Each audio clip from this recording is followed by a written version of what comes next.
Good morning, everyone. This is Kevin McArdle, President and CEO of McArdle Business Advisors. I'll be hosting the webinar this morning. Thank you very much for joining us this morning for this program on accelerating your business, 6 keys to better strategic execution. It's important for you to know that this program has been specifically designed to give you some high-level strategies, best practices, and practical tools to help you get better results from your business, better results from your people, and better results from your time. And in the time we have together, I'm going to be sharing a lot of content-rich material and some very practical tools for you. But first of all, it's important for you to know that the program is being recorded, and our Director of Marketing, the amazing Megan O'Leary, is here to field your questions, and I would encourage you to ask questions, and I will do my absolute best to answer those as quickly and as timely as I can. And at the end of this session, I'll let you know how you can have greater access to more information about the topic. So thanks again, and I'm glad you're here, and thank you for joining us. Those of you that have sat in on our webinars before know that for all of these types of programs, I really have 3 goals. The first one is to expand your thinking, and that's really to help you to look at your business in a new and different way. Secondly, I always like to help you to continue to build and grow momentum in your business. I'm a big believer in inertia and momentum, so I want to give you some real, simple, and practical tools to help you get more done, gain more traction, and just run a better business. And specifically today, I want to guide you through the complexities of strategic execution and give you some insights and some observations and some strategies and some tools to help you strengthen your strategic execution. The end of this session and the goals for this program is really, first of all, to introduce you and help you to understand the 6 key components that make great businesses great. We've done a lot of research on this topic, and we've identified, and we will be discussing today those 6 key components that make great businesses great. Secondly is really around vision, and this is going to this program and this content that we're going to be talking about today and the outcomes is really going to help you to focus all of your available resources in one unified direction by getting not only your leadership team but your entire team 100% on board and just crystal clear with where your business is headed and probably more importantly how it's going to get there. Second, we're going to focus on and give you some tools around alignment and help you to master all the moving parts of your business by working with your team to help them become much more disciplined and accountable and just executing really well and accomplishing every piece of your vision. And finally, we're going to help you to gain immediate traction for growth by helping you to build a healthy, cohesive, functioning team that's just executing really well and moving your organization forward. So to get started, I'd like to ask you to do something, and I know it's sometimes difficult to do in the hustle and bustle of the world when we've got problems coming up and systems going down. But take just a moment and mentally detach yourself from your day-to-day details of your business, and forget for a moment your pre-existing beliefs about how you run your organization. And now imagine that you've been lifted up and you're taking a bird's eye view of your business and looking down at it from above. I'd like to ask you, what do you see? I'm sure that you want your organization to be solid, well-run, and successful. I mean, of course, why wouldn't you? You and your leadership team have already achieved a tremendous degree of success. If you hadn't, you wouldn't be here today. And now you're ready to move to the next level, and that's why you're making the commitment and investing the time to be here to learn some new strategies and practices and some tools for advancing your business. But you might be experiencing some new challenges and a new set of obstacles, and a lot of organizations are realizing, and a lot of executives are realizing that sheer will and brute force are just no longer enough to survive. And so the real question that we're asking ourselves today is, how can you and your leadership team successfully advance to this new and different phase and move to that next level or that next plateau in your business? You want your business to be the best that it can, and of course you want to be a winner.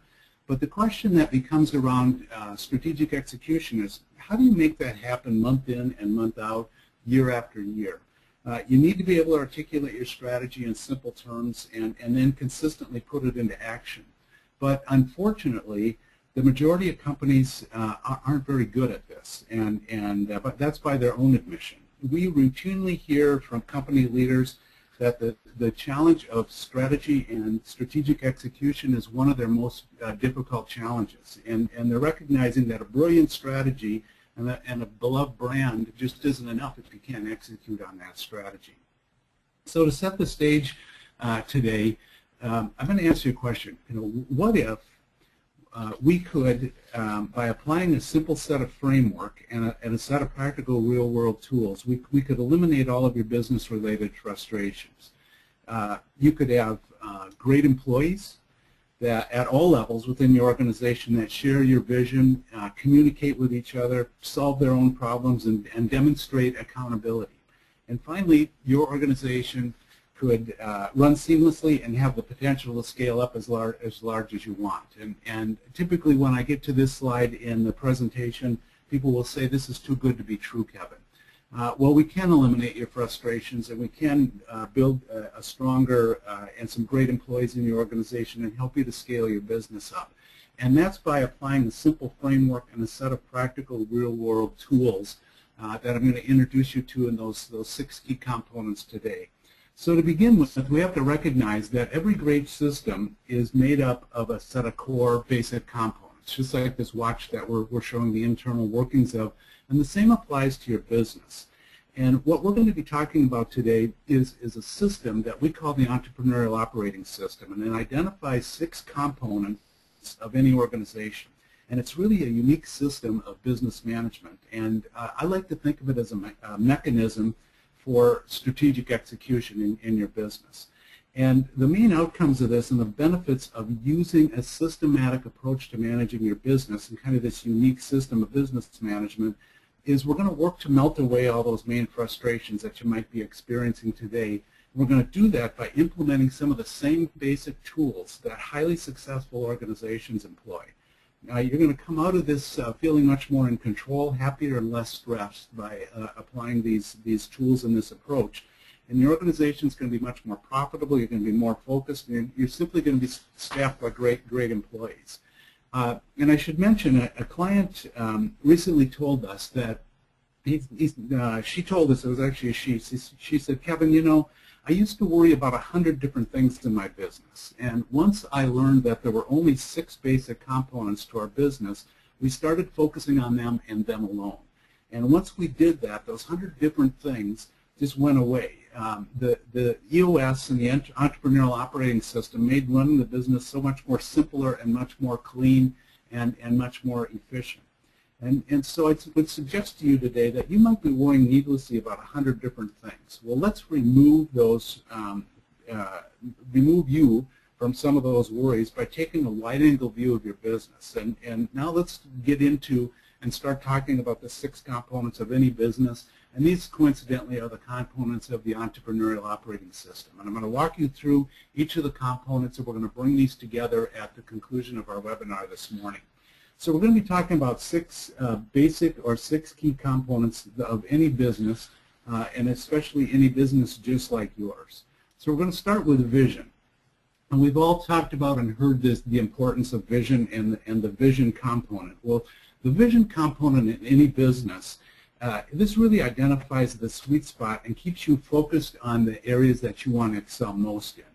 And the vision component really helps you to articulate what your market strategy is and your 10-year target, and your 3-year pictures, and those types of things. And it really enables you to convey your vision to your staff and ensure that it's embraced by everyone. And so to strengthen the vision component, we have a set of 8 questions that we ask you to answer. And we recommend that you answer these questions, because this gets to the point of taking out of what's in your head and articulating it, of reducing it to a piece of paper and really clearly detailing with some simple points about who you are, what you do, where you're going, and how you're going to get there. And it allows you and equips you to communicate this to your team, your staff, your contractors, and everyone in your organization, your leadership team, and so on. So let's take a quick look at those 8 questions under the vision component.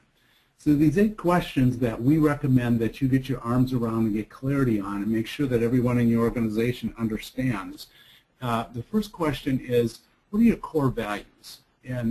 those core values are, what are the core values that drive your thinking, your behaviors, and your decision making in the organization? Now, it's interesting, most of the organizations that we walk into and work with have a set of core values. They're sometimes articulated and they're sometimes hung up on the wall, but they're never really practiced on a day-to-day basis. And so as we move through the next 2 or 3 components, I'm going to show you how to put those core values into action and really help you to drive your decision making, your thinking, your behaviors in your organization. The second question that you really need to answer is, what's your core focus? You know, why are we here? Who do we serve? Why do we serve them, and how do we serve them, and how do we bring value to them?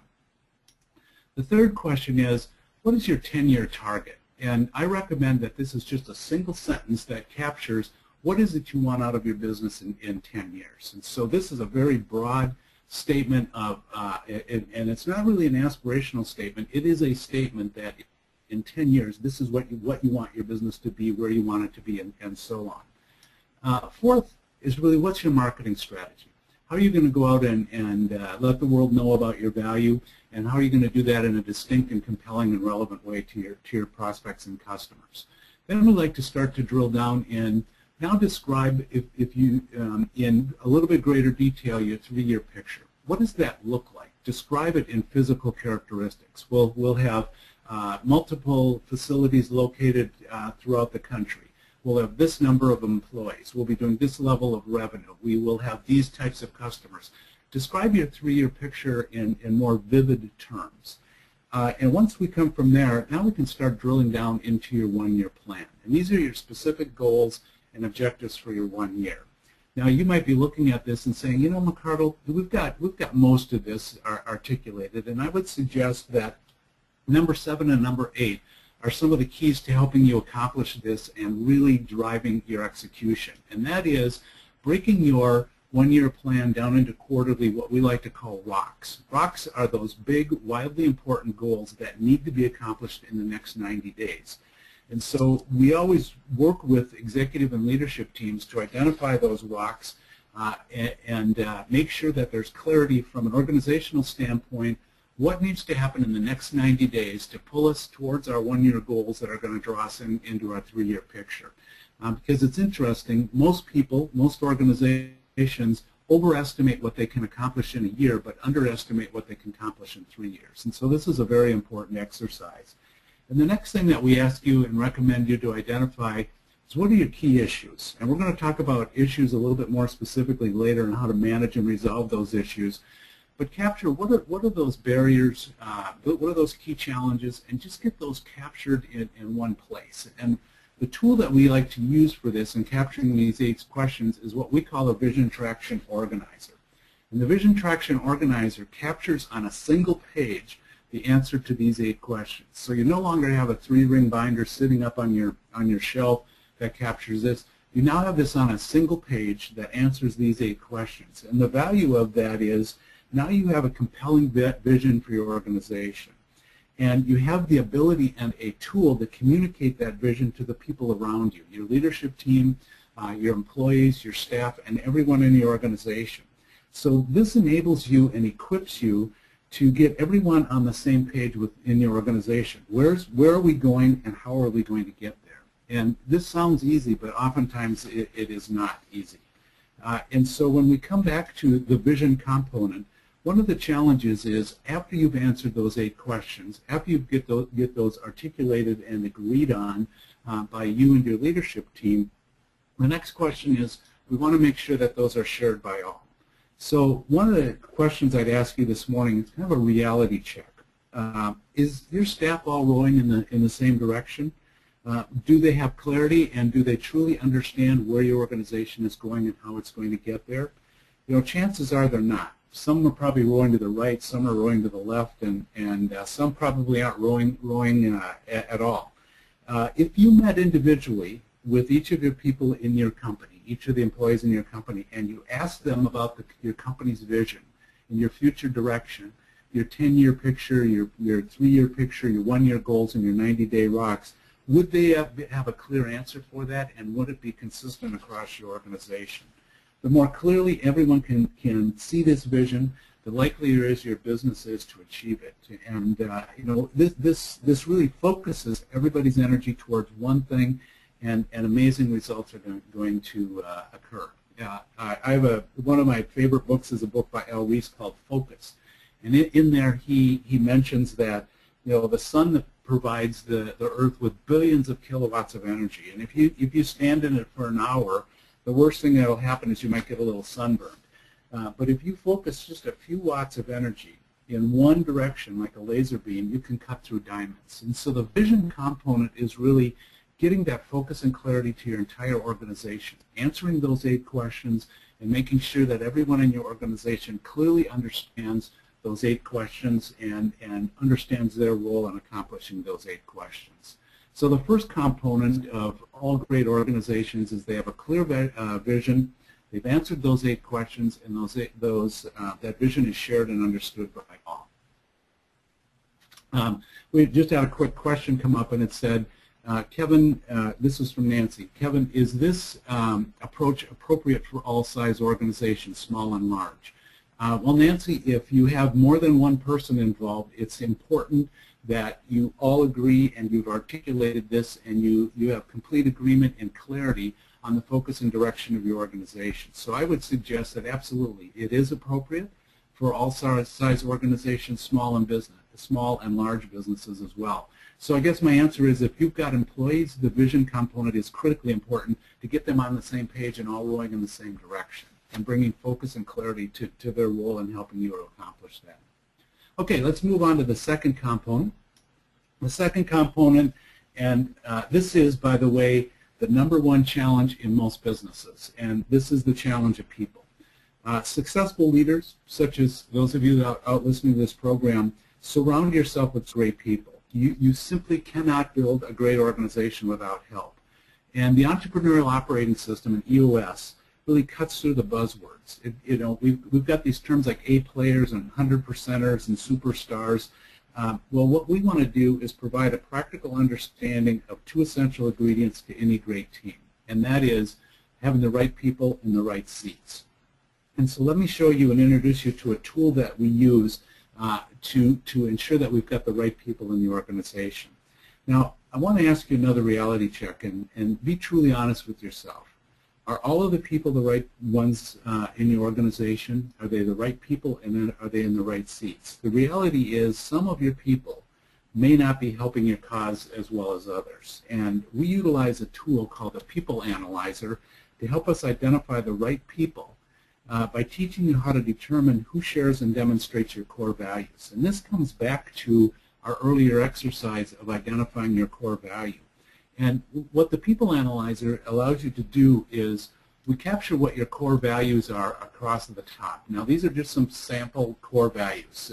One of the organizations that we work with, they had 5 core values of being humbly confident. They're going to grow or die as an organization, want to help first, do the right thing, and always do what you say, or integrity. And so the People Analyzer allows us to take our team, and here on the left we've got Sally Jones and John Smith and George Wilson, and then evaluate to what degree are these individuals practicing these behaviors, demonstrating these values, and using them in their behaviors and decision-making on a day-to-day basis. So let's take Sally Jones. We agree that Sally demonstrates on a regular basis being humbly confident, grow or die, help first, do the right thing, and do what she says. So she consistently is above the bar and meeting that expectation of demonstrating these core values. On the other hand, John Smith isn't doing so well. So John Smith, we feel as a group in this evaluation process that he really isn't demonstrating the core values in our organization. And now we've got George, and he sort of is. Not doing it so much every day on a regular basis, so it's kind of 50–60% of the time. So now we use the People Analyzer to do several things. It helps us to review, recognize, reward, fire, hire people based on your core values. And so the reason that we had you identify your core values in the first element or the first component was so that we can now put them in practice with how you build out and make sure that you have the right people in your organization. So the bar that we recommend is there should be 3 plus signs and a minimum of 3 plus signs and potentially just 1 or 2 plus minus signs. And so what we're doing is we're setting the bar and we're saying clearly Sally Jones is above the bar. And so we're happy with her performance and her contribution to our organization. John Smith is below the bar because he's not demonstrating our core values, he's not practicing those core values, and he's not using them in as day-to-day activities in his decision making. And George Wilson is kind of on the fence. So now we have a tool that we can use, an objective tool that you can use to get away from these terms like 100%ers and A players. Now we can objectively review and look at and reward and select and hire and promote our team based on our core values that are being practiced in our organization. So the People Analyzer allows you to analyze the people that you have on your team and make a determination on how best to utilize those people in your organization. A question came up from Gerald.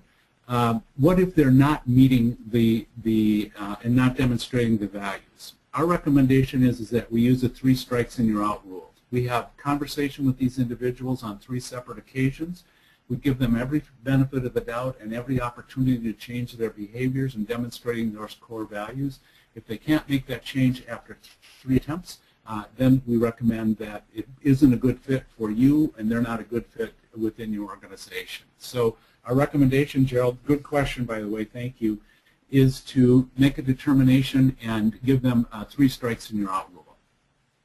So that the People Analyzers helps us to ensure we've got the right people in the organization. And I'll tell you, this tool has been an eye-opener for lots and lots of organizations that we've worked with, because it's helped you and it helps you and equips you to have an objective tool for evaluating the performance and behaviors of your team. So now let's take a look at the second component, or the second tool within the people component. And that's really right seats.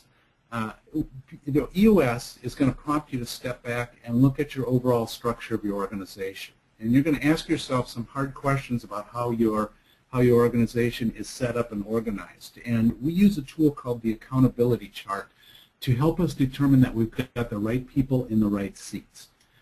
So the accountability chart, when you think about a typical organization, if there is such thing, every organization really has some basic functions. So I'm just going to use that as our example today.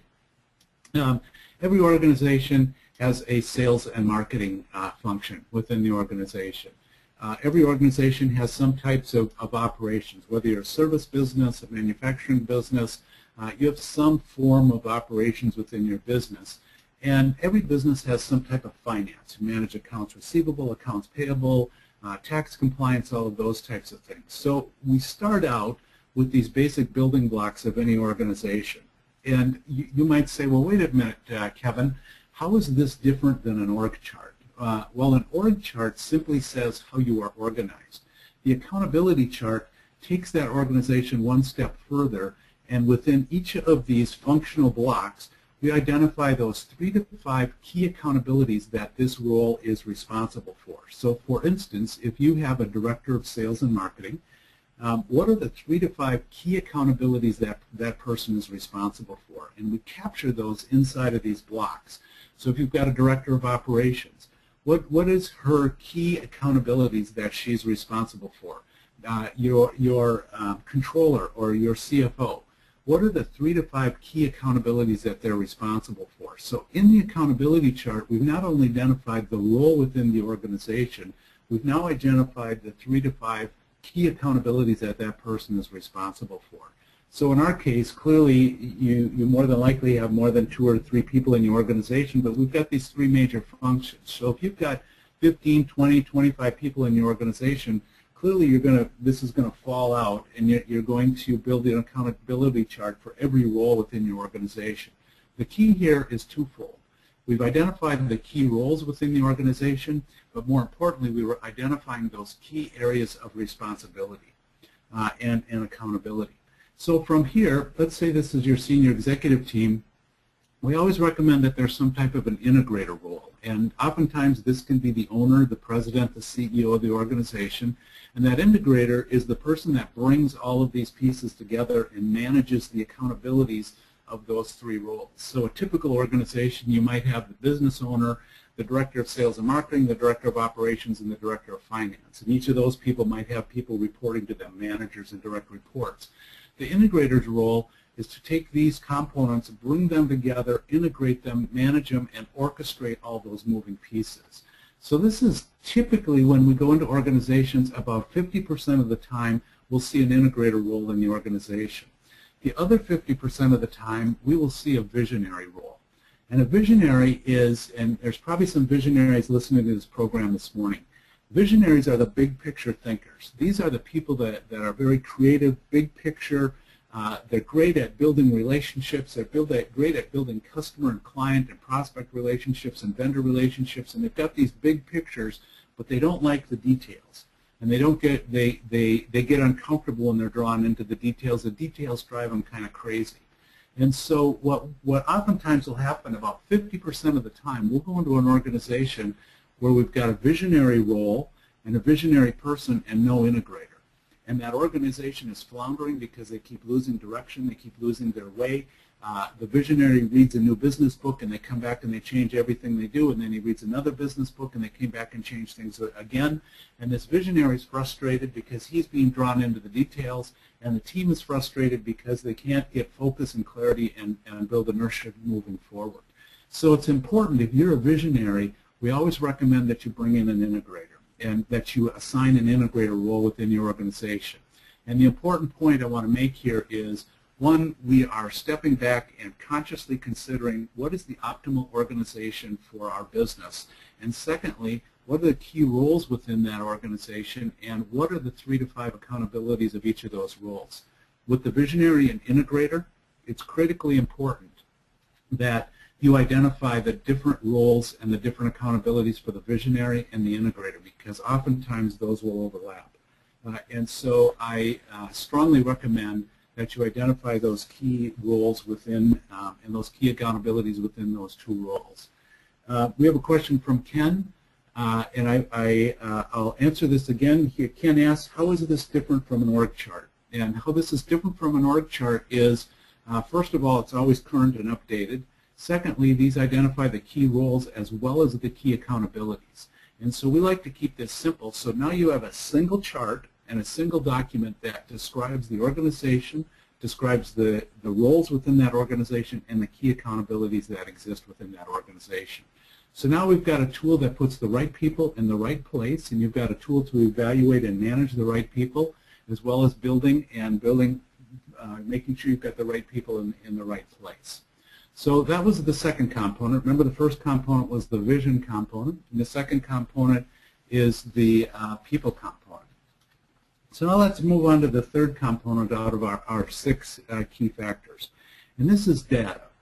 And most of the best leaders that we know of and that we've seen and studied, they rely on a handful of metrics to help them manage their business. And the data component is going to free you from the quagmire of managing personalities and egos and subjective issues and emotions and intangibles.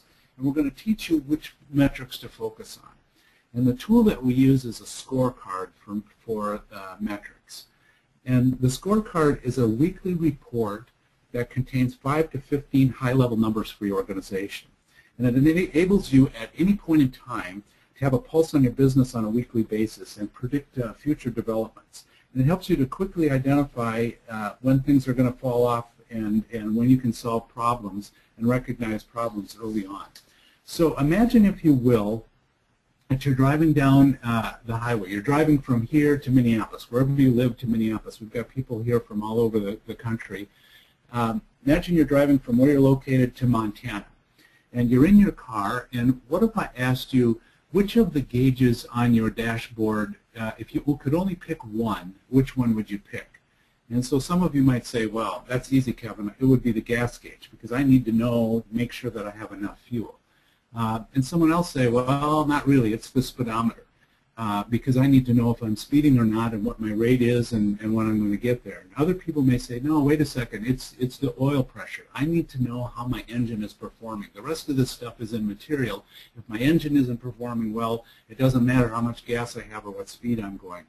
My point is, is there probably isn't just one or two key measures. We recommend 5 to 15 high-level measures. And the way I'd like you to think about your scorecard is, imagine that you are on vacation and you're down in the Caribbean and you're sitting on an isolated Caribbean island. If you wanted to know and get a snapshot of how your business was running, what would be those 5 to 15 key measures? And that's the content of your scorecard. And so a simple format of your scorecard is simply identifying the measurable, what your goal is for that measurable, and then we recommend that you keep a 13-week, you track those measurables for 13 weeks. And where does the 13 weeks come from? That gets you into this 90-day cycle and living in a 90-day world.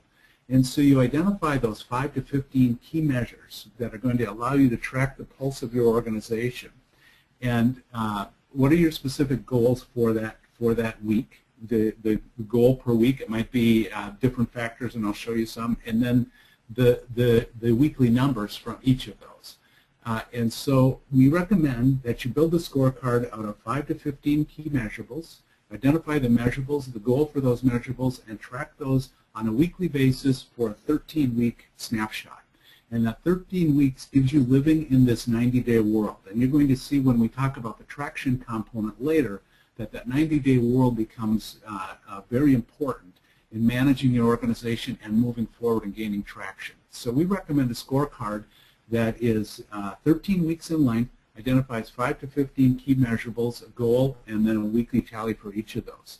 So some of the scorecard measures that you might think about would be weekly revenue. You might want to track weekly revenue. You could be tracking cash balance, cash on hand, number of sales calls, number of sales meetings that your salespeople have held that week, proposals that are out, closed business. So these last sales calls, sales meetings, proposals, closed business, that's basically your sales pipeline.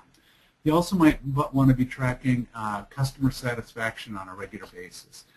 You could be looking at accounts receivable, accounts payable, errors, utilization, capacity. Now these are just some representative samples of scorecard measures that we've used with some of our clients. But I think you get the picture here. Imagine if you were tracking these on a weekly scorecard and you're on that Caribbean island and somebody emails you this scorecard and that's the only thing that they send you, and you've got 13 weeks tracked on there and you've got these scorecard measurables. You would have a pretty good sense looking at that scorecard, even though you're in the middle of the Caribbean, on how your business was performing that week. It would allow you to recognize problems, recognize where things are working really well, make mid-course corrections, all in one place. And so your scoreboard and your scorecard becomes the dashboard of your car as you make the journey forward from one week to the next in this 90-day window. So we recommend putting together a scorecard, 5 to 15 key measures, tracking those over a 13-week period, which is a 90-day period. Here's some sample measures that you can use. I don't see any questions coming up about measures and measurables. This is an area that a lot of organizations can strengthen because they have a lot of measurables, but they haven't distilled them down to a key scorecard.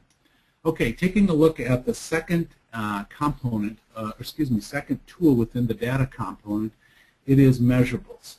And a measurable is really making sure that everyone in the organization has a clear, meaningful, and manageable number that they are accountable for on a regular basis. So your scorecard was your dashboard for your entire organization. The measurable is making sure that everyone in your organization has at least one measurable that they're held accountable for. So no matter where you go in your organization, now that they have clarity on where you're going and how you're going to get there and your role in helping them to accomplish it, you've got the right people in the right seats, and now you have a scorecard and a key measurable.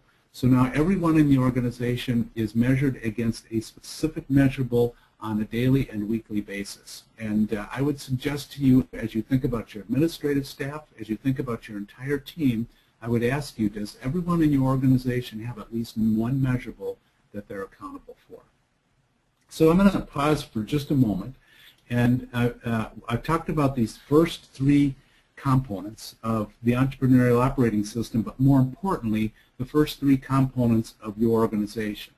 We talked about the vision component, and we answered the question, why are we here? And the vision component, we answered those 8 questions. We made sure that they were shared by all.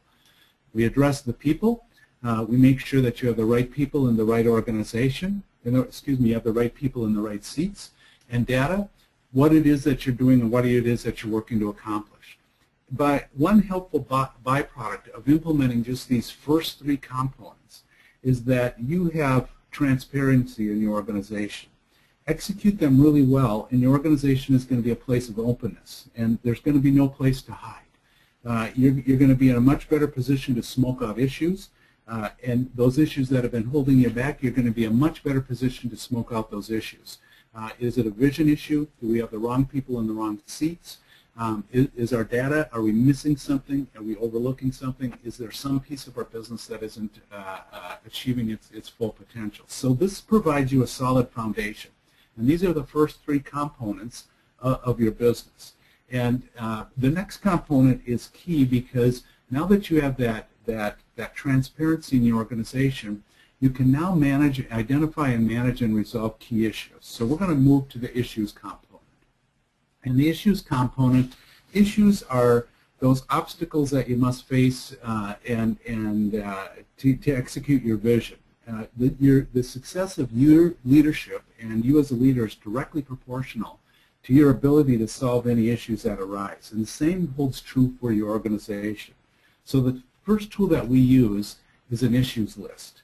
And we implement an issues list at all levels within your organization. And what this does is it creates an open, honest culture where people can feel safe to speak about the truth and voice their concerns. Now, interestingly enough, every organization has issues, but very few organizations capture those issues on a list so that they can manage them, prioritize them, and resolve them forever.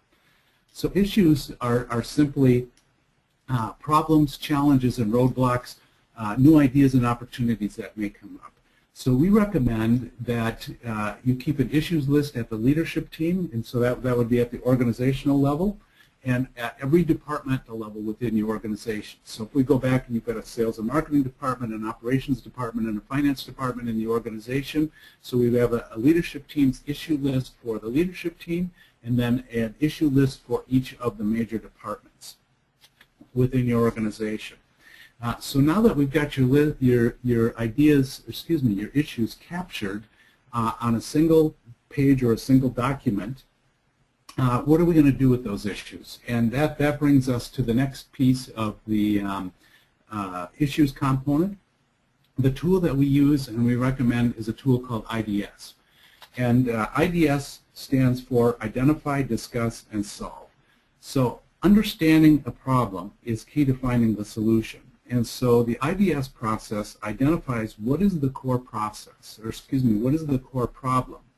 And we use the tool to identify, discuss, and solve the organizational issues in a lasting and meaningful way. And here's my observation, and see if this resonates and rings true for you. IDS, and again, that stands for Identify, Discuss, and Solve. Now, I don't know if this ever happens to you, but we've observed many, many, many executive teams and departmental teams. They will sit and discuss a problem, and they'll discuss it some more, they'll discuss it some more, they'll discuss it some more, they'll discuss it some more. They get to the end of the meeting, and they feel really good because they've discussed the problem and they've kind of fleshed it out, but the reality is they've never identified the root cause and they haven't solved it for good. And so the IDS process, it works to identify what is the root cause that's happening here. We discuss it, we prioritize it and discuss it, and then we take an action and make a decision to solve and resolve the issue. And so by using the IDS process, it helps you to not only discuss, but I specifically identify the root cause, discuss it, and work to resolution and solve it. We've got a question from Jason. Jason is asking, when and how do we use the issues list? First of all, Jason, based on what I mentioned before, you use the issues list at the executive team level and at all the major departmental team levels. And you're going to use the issues list to identify, discuss, and solve those issues. And when we get to the traction component, I'm going to show you about level 10 meetings and a meeting pulse. and I'm going to show you how to use and resolve those issues within the structure of a level 10 or a very highly effective meeting format. And so you use the issues list to capture the list. You use IDS to identify and solve the list and solve the issues. And so if you've been plagued by your problems and you have these recurring issues that keep coming up week after week, month after month in your executive team meetings, in your departmental team meetings, then the issues component represents a huge, huge opportunity for you. And the reality is, in the hustle and bustle with problems coming up and systems going down, most organizations and most leadership teams don't take the adequate time to resolve and solve their issues. And the irony of that is, by taking the time to address a problem, you're going to save 2 to 10 times the amount of time in your future. And so I highly recommend that you capture an issues list and you use IDS to identify and discover and solve. And I'll show you how to do that in the context of a level 10 meeting agenda when we talk about the traction component.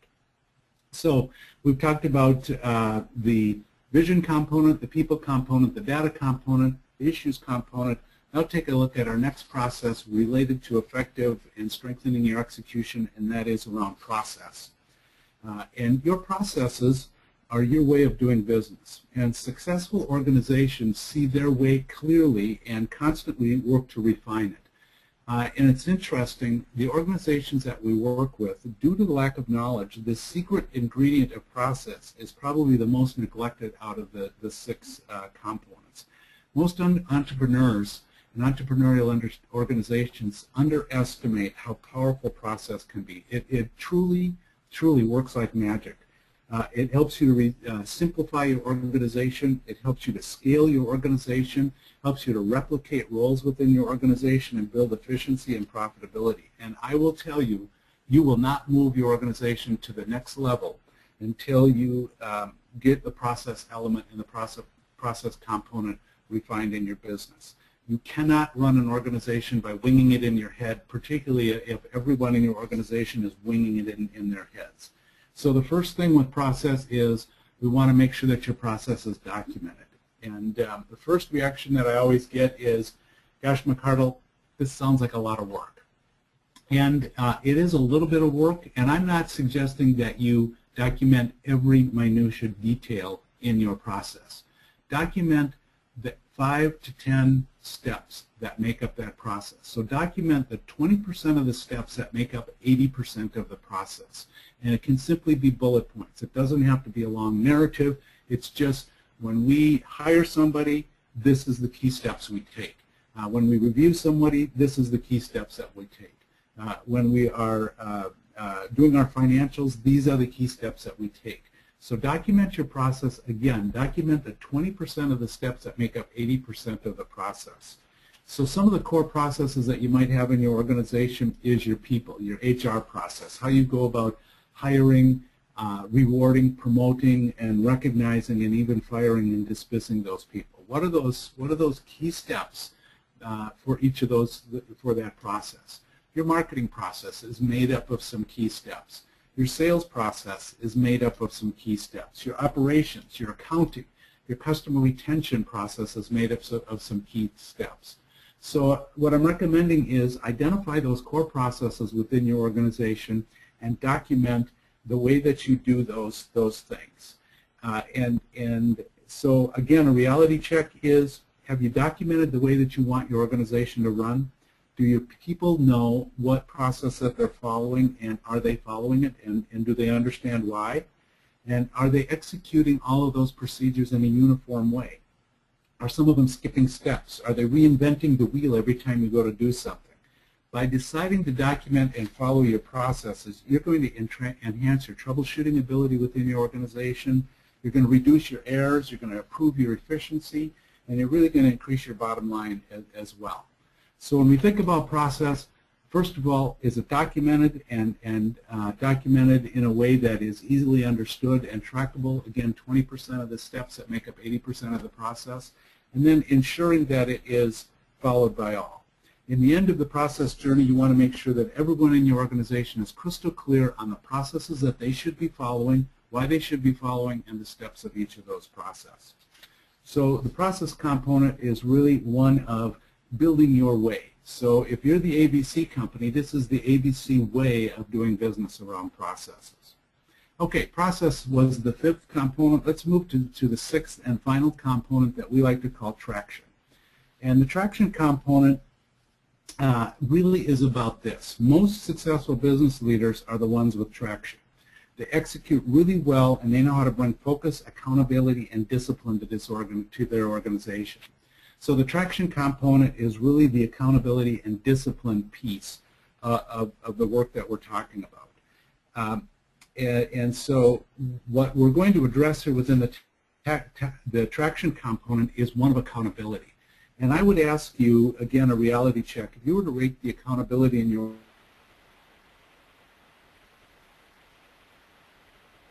and you put it. And most of our new clients start out this process, and they're typically around 4. And so gaining traction requires 2 important disciplines. The first discipline is making sure that everyone in the organization has a rock. And the rock, again, is a clear 90-day priority that will keep them focused on the things that are most important. That way, everyone will know what they're accountable for in the coming 90 days. So your organization should have rocks. Remember the 8 questions that we asked you under the vision component? Those are the rocks.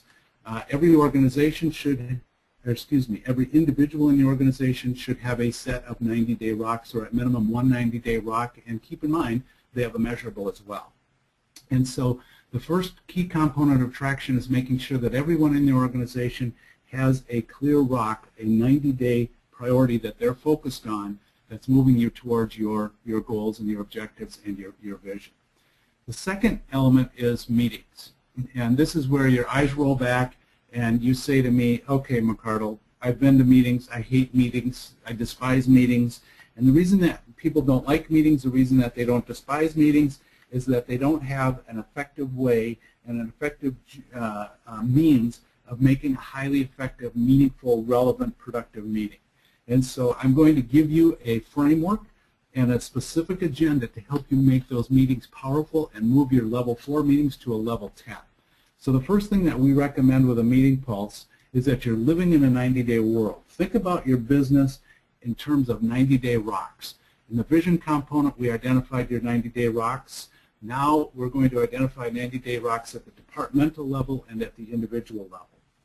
And I'm recommending that you hold weekly level 10 meetings. They should be the same day, the same time, start on time, end on time, with the exact same agenda every week. This should happen at the executive team level and at the departmental level. We call these a level 10 meeting. And the level 10 meeting is because we have developed an incredible and powerful agenda for you to follow in making these meetings much more relevant, meaningful, compelling, and productive.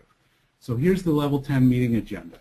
The first is you spend 5 minutes talking about all the great things that are happening. We have a tendency to forget about that sometimes. So what are all the great things that are happening in our department or from an organizational standpoint? The next is look at our scorecard. Remember, under metrics and data, we identified the scorecard. You should have a scorecard at the departmental level as well. So if this is your executive team, where are we at in scorecard? No explanations, no this happened, that happened, this, why did, just reporting out, here's our scorecard numbers for the week. Here's our rock review. We're on track, we're behind, we're ahead of schedule. No discussion, no dialogue, no questions at this point. This is simply a reporting out. Next step, people headlines. What's happening with people? We promoted this person, Becky had her baby, any people headlines that you have about your right people in the right seats. And the next is your to-do list. And this is simply capturing the outstanding to-do list. And then, again, this is a reporting out. This is, this to-do has been accomplished, this to-do has not been accomplished. This one is on track, on track, off track. This is simply your to-do list. Now, keep in mind, this first 25 minutes is reporting only. There's no questioning, there's no dialogue, there's none of this dance that goes on about why didn't you do this, why didn't you do that. You're simply reporting out. Here's where we're at with our scorecard. Here's where we're at with our rock performance. Here's where we're at with our to-do list. Now you take your issues list that you developed at the departmental level or at your executive team level.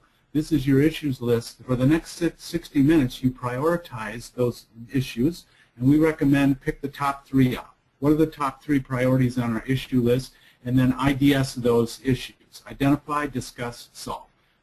Priority number 1 is solved, move to priority number 2. Priority number 2 is solved, move to priority number 3. Okay, all 3 are solved, go back and reprioritize the list. 1, 2, and 3, IDS 1, get it solved, IDS 2, IDS 3, and that next 60 minutes is going to be incredibly productive. And it's going to be anchored against your issues list and specific issues that you're going to identify the root cause on, you're going to discuss it, and you're going to solve those. This agenda is much more powerful, it's much more meaningful, and it's much more relevant for your team. You simply conclude at the end and rate the meeting on a scale of 1 to 10 on how well you did, and conclude the meeting from there. I highly recommend that you begin using the level 10 meeting agenda immediately. This is going to get you traction, it's going to get you accountability, it's going to start moving your organization forward. So under the traction component, we have rocks and meetings. So that's the 6 key components for helping you strengthen your execution. And I just want to wrap up the entrepreneurial operating system, the components that we've talked about in our conversation today. So some of the key principles that we've talked about today is the first one was around vision. So we established and we agreed on the fact that successful businesses operate with a clear vision that is shared by everyone. Answering those 8 questions for your organization and make sure that it is shared and understood by all. Successful organizations have the right people in the right seats. They evaluate those people using a people analyzer and an accountability chart that's current. And successful organizations have a pulse on their operations by watching and managing a handful of numbers on a weekly basis using their scorecard and their measures. And successful organizations identify and solve issues promptly in an open and honest environment using issues list and an IDS process and approach. The 5th component is successful organizations document your processes and ensure that those processes are followed by everyone in the organization. And finally, successful organizations establish priorities for everyone in the organization and ensure that a high level of trust, communication, and accountability exists for everyone on the team. So these are the 6 components that we addressed today. These are the 6 keys in strengthening your strategic execution. I've given you specific tools within those 6 elements. And so this is the entrepreneurial operating system. So I want to ask you a key question now, and I want to ask you a couple of key questions. And this is for you to consider. And remember, we were up taking a bird's eye view of your business. And so I want to repeat that question, and I want to come back and ask you, after seeing the entrepreneurial operating system and a methodology for strengthening your strategic execution and a set of practical tools that you use, is this resonating with you? Can you envision your company operating this way? Can you see how this helps your company to remove all of those frustrations and how it will help you to get better employees that are motivated and focused and moving forward and pulling you towards your vision? Do you see how this can help you scale your organization up and move it past that threshold that you're hitting right now? Is a picture of your leadership team embracing this systematic way of growing your business starting to emerge? If so, you might be feeling a need to learn more about the specifics of the entrepreneurial operating system and how it might apply to your business and even if it might apply to your business. And so to start moving forward, I have something important that I really want to share with you. In the time we've had together, I've worked to provide the foundation of the entrepreneurial operating system for you. To show you how the system can help you move forward in your business, I'd like to offer you and your entire leadership team a complimentary 90-minute executive alignment session to introduce you to this system. So this is going to be zero-cost, in-depth dive into EOS. And I'll walk you and your leadership team through how EOS works. I'll walk you through what the components of it are. We'll get your entire leadership team focused on this, and we'll show you how we implement EOS for results. And I'll promise you that we'll walk through and help you to determine whether this makes sense for you and your business. And this will cost you absolutely nothing except for 90 minutes of your leadership team's time. And I'll leave you and your leadership team with a set of very practical tools that you can apply immediately and begin gaining traction within your organization. So to take advantage of this very special executive alignment session offer for your leadership team, you can contact me directly. This is my personal email within our business, and this is my personal cell phone number. So if you'd like to take advantage of this complimentary executive alignment session for you and your leadership team, where I'll walk you through the components of the EOS, I'll give you some tools. You'll leave with a completed Vision Traction Organizer, and we'll take your team through this and we'll help you strengthen these 6 key components of strategic execution in your business.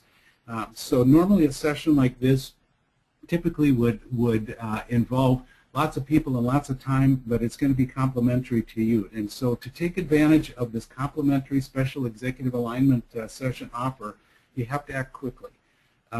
It's important for you to know that I only make this type of offer a couple of times a year, and I can only honor this for about the next week, about the next 10 days.